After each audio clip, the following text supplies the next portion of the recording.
Noong panahon ni Erwin P.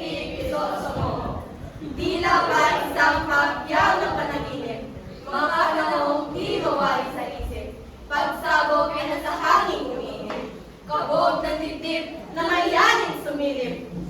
Bibigod-godod, kapisan na inabot, buhay ng lamiyay, balot na poot, tao, kaprigat-ihang hatid ang dulot.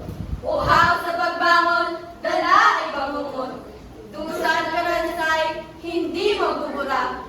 Lulan na tapang sa pag-asang lumaya. Pusang kumilos at kamay ang sandata. Paglikha ng di matatawaran.